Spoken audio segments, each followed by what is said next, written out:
नमस्कार। पिछले क्लास में हम लोग डिस्कस किए थे लेटर के बारे में। डेफिनेशन ऑफ लेटर हम लोग पिछले क्लास में डिस्कस किए हैं। और letter is the smallest unit with the help of which we write an English word. Letter क्या है? स्मॉलेस्ट यूनिट है, इसके हेल्प से हम लोग इंग्लिश वर्ड को लिखते हैं। कोई भी इंग्लिश वर्ड अगर लिखना है तो लेटर के हेल्प से ही लिखते हैं। ये पिछले क्लास में हम लोग डिस्कस कर चुके हैं, एग्जांपल भी देख चुके हैं। There are 26 letter in English word. अब यहां से देखेंगे अल्फाबेट। तो डेफिनेशन ऑफ अल्फाबेट बताया जा रहा है यहां, कलेक्शन ऑफ लेटर्स। अभी हम लेटर का डिफाइन हम लोग देखेंगे यहां। Collection of letters in a fixed order is called alphabet. Letter के कलेक्शन को हम लोग क्या कहते हैं? अल्फाबेट कहते हैं, लेकिन वो फिक्स्ड ऑर्डर में होना चाहिए। कैसा होना चाहिए? फिक्स्ड ऑर्डर में। एग्जांपल देखिएगा,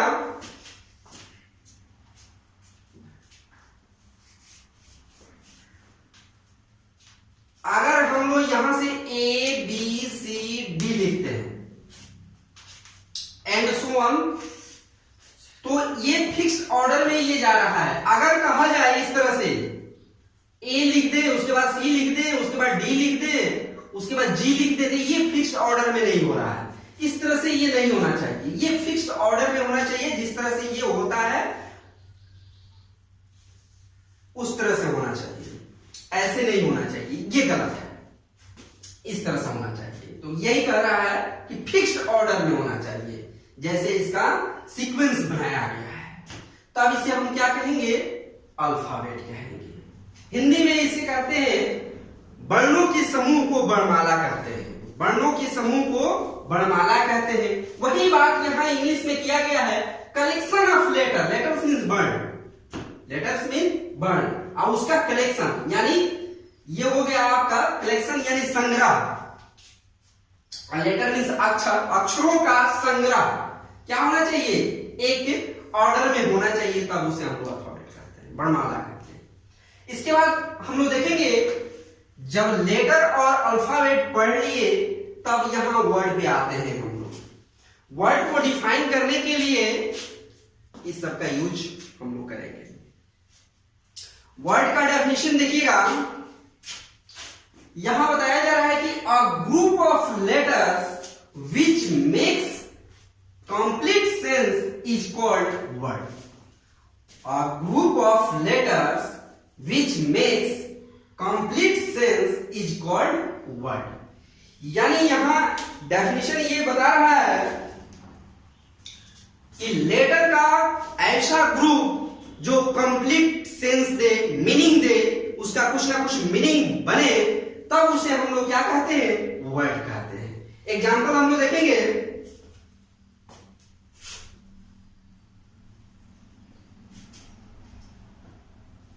PEN, पेन। पेन मीन्स क्या होता है? कलम होता है। तो यहां देखिए PEN, यहां कंप्लीट सेंस बन रहा है इसका। अगर इसको हम लोग लिखे इस तरह से NEP, नेप, नेप मीन्स क्या होता है? कुछ नहीं होता है, इसका कोई मीनिंग नहीं निकल रहा है, कंप्लीट सेंस नहीं दे रहा है। इस तरह से अगर कर दिया जाए ENP, इसका क्या मीनिंग निकलेगा? कुछ मीनिंग नहीं निकलेगा। तब ये वर्ड नहीं कहलाएगा। तब ये क्या कहलाएगा? वर्ड नहीं कहलाएगा। ये विदाउट मीनिंग हो रहा है। और यहां से PEN, उसी को अगर इस तरह से अरेंज कर दे तो ये पेन हो जाएगा। पेन मीन्स क्या हो जाएगा? कलम हो जाएगा। अनदर एग्जांपल हम लोग कंसीडर करेंगे, कम, COME, कम, कम मीन्स आना। COME, कम, कम मीन्स आना। तो ये कंप्लीट सेंस दे रहा है, इसलिए ये वर्ड कहलाएगा। इस तरह से बहुत सारे एग्जांपल हम लोग कंसीडर कर सकते हैं। कुछ और देखिए, नोट डाउन करते रहिएगा।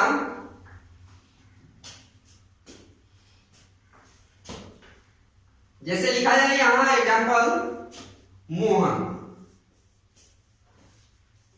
तो मोहन क्या है, नाउन है, नाम है।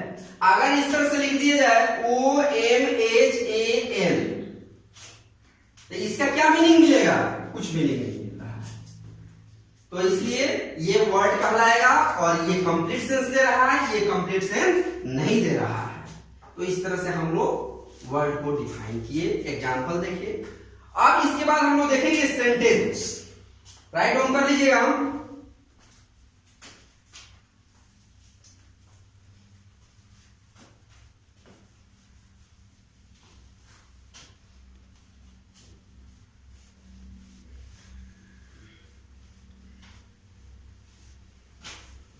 अभी हम लोग देखे थे ग्रुप का definition, definition of group. Same उसी तरह से हम लोग सेंटेंस का भी डेफिनेशन देखेंगे। ग्रुप का डेफिनेशन में हम लोग ये थे,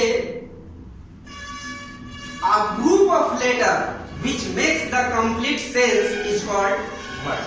बट यहां हम लोग क्या करेंगे, सेंटेंस को डिफाइन करेंगे।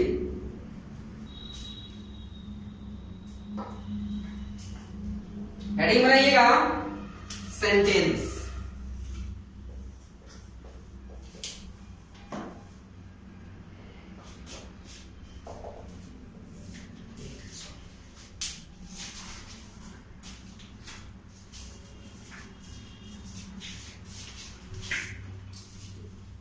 यहां लिखेंगे अ ग्रुप ऑफ वर्ड्स। वहां क्या था, वर्ड का डेफिनेशन में a group of letter, letter का संग्रह था, यहां वर्ड का संग्रह बनेगा। A group of words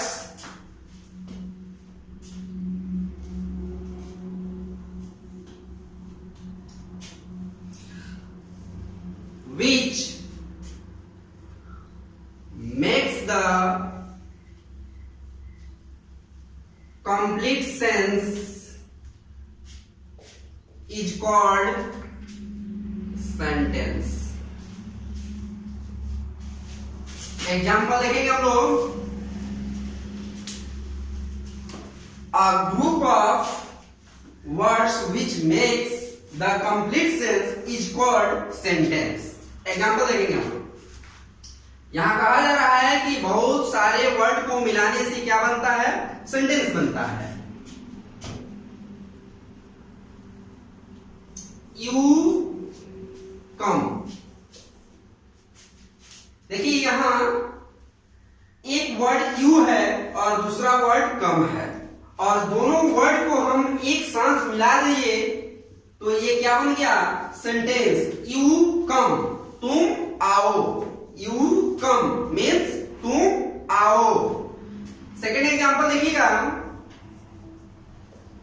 you go, तुम जाओ। इस तरह से बहुत सारे सेंटेंस को हम लोग लिख सकते हैं। नेक्स्ट सेंटेंस लिख रहे हैं हम, आई एम कमिंग, मैं आ रहा हूं। आई एम कमिंग, यहां देखिएगा एक लेटर यहां बना है, ये वर्ड है, ये भी वर्ड है, तो ये तीनों को मिलाने से ये क्या बन गया, एक सेंटेंस बन गया। लेकिन इसका कंप्लीट सेंस होना चाहिए, कंप्लीट मीनिंग होना चाहिए। इसी को अगर इस तरह से हम लिख दें कि एम कमिंग, आई एम, इसका क्या मीनिंग बन रहा है, कुछ मीनिंग नहीं बन रहा है, इसका कोई मीनिंग नहीं बन रहा है, इसलिए ये सेंटेंस नहीं कहलाएगा। राइट डाउन करिएगा।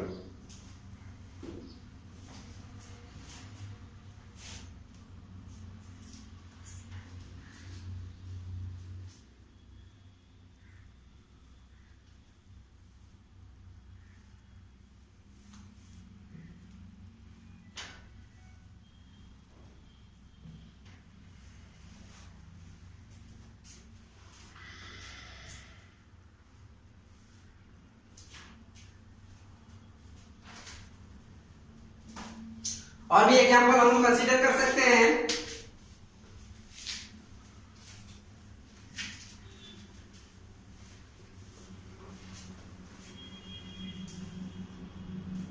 Example next, what is your name? What is your name? तुम्हारा नाम क्या है? अगर लिखा जाए योर व्हाट नेम इज, तो इसका क्या मीनिंग होगा? कुछ मीनिंग नहीं निकलेगा। ये कंप्लीट सेंस नहीं दे रहा है, ये कंप्लीट सेंस नहीं दे रहा है, इसलिए ये सेंटेंस नहीं कहलाएगा। ये गलत है, ये सही है। इसका मीनिंग निकल रहा है। What is your name? आपका नाम क्या है?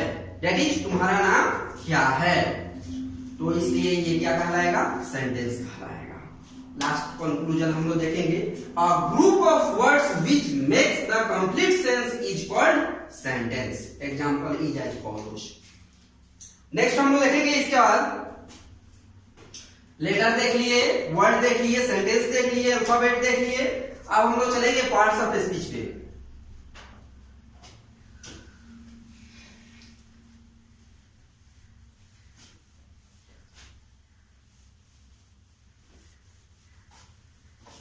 पार्ट्स ऑफ स्पीच हम लोग डिस्कस करेंगे। हेडिंग बनाइए, पार्ट्स ऑफ स्पीच। हिंदी में शब्द भेद कहते हैं इसे, शब्द भेद। क्वेश्चन आएगा,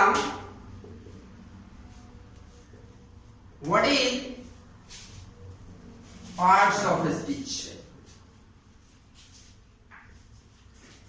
पार्ट्स ऑफ स्पीच क्या है? What is parts of speech? Define करेंगे हम लोग पार्ट्स ऑफ स्पीच को। What is parts of speech define करेंगे। देखिए आंसर लिखते हैं यहां, जब क्वेश्चन किए तो आंसर लिखेंगे, ऐसे डेफिनेशन भी लिख सकते थे। तो अगर कोई आपसे पूछ रहा है what is parts of speech, तो आप डिफाइन इस तरह से करेंगे, words are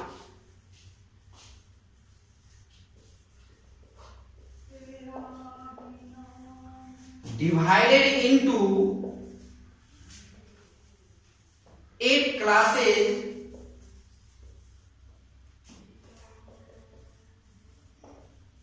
according to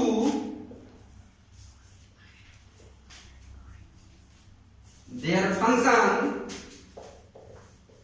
in a sentences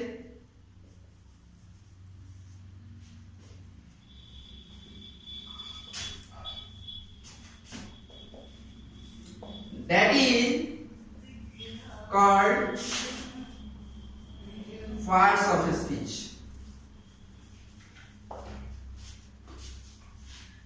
देखिएगा यहां बताया जा रहा है words are divided into 8 classes. अभी अभी हम लोग वर्ड का डेफिनेशन देखे थे, उस वर्ड को 8 क्लास में डिवाइड किया गया है। उस वर्ड को 8 क्लास में डिवाइड किया गया है, वही यहां कहा जा रहा है words are divided into 8 classes according to their function. According to their function की जगह पर आप वर्क लिख सकते हैं, अकॉर्डिंग टू देयर और वर्क, उसके कार्य के अनुसार, उसके फंक्शन के अनुसार। In sentences that is called parts of speech. यानी वर्ड्स को 8 भागों में बांटा गया है, उनके कार्य के अनुसार, उसे ही हम लोग पार्ट्स ऑफ स्पीच कहते हैं। Okay, words are divided into 8 classes according to their function in a sentence that is called parts of speech। इसके बाद हम लोग काइंड्स देखेंगे, इसका राइट डाउन करिएगा।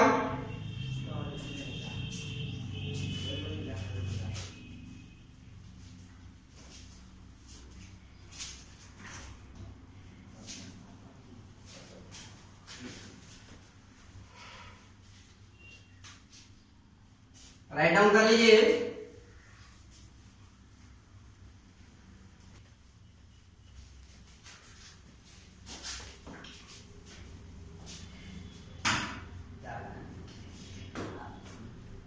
अब इसके बाद हम लोग देखेंगे kinds of parts of speech. Question होगा how many kinds of parts of speech. Answer लिखेंगे इसका, there are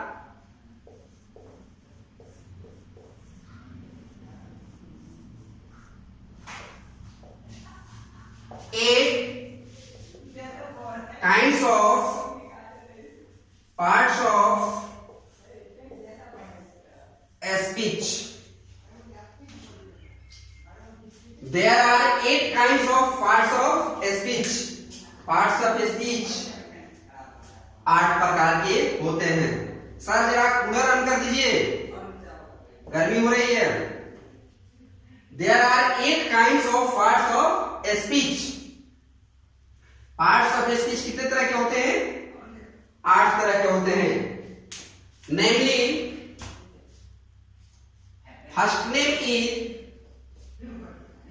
noun, second name pronoun, third adjective, fourth verb, fifth adverb, sixth preposition,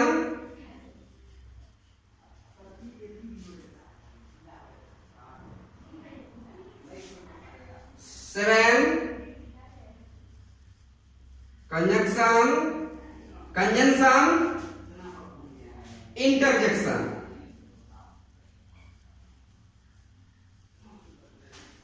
ये 8 तरह के हो गए parts of speech. First name is noun, pronoun, adjective, verb, adverb, preposition, conjunction, interjection.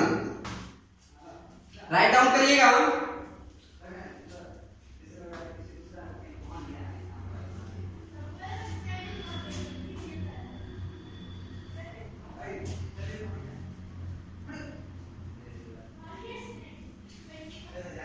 Right down कर लीजिए और इसके बाद हम लोग एक एक करके सारे पार्ट्स ऑफ स्पीच को डिस्क्राइब करेंगे नेक्स्ट क्लास में। आज के लिए इतना ही हम लोग स्टॉप करते हैं। इतना आप लोग रिमेंबर करिए और फिर अगले क्लास का इंतजार करिए।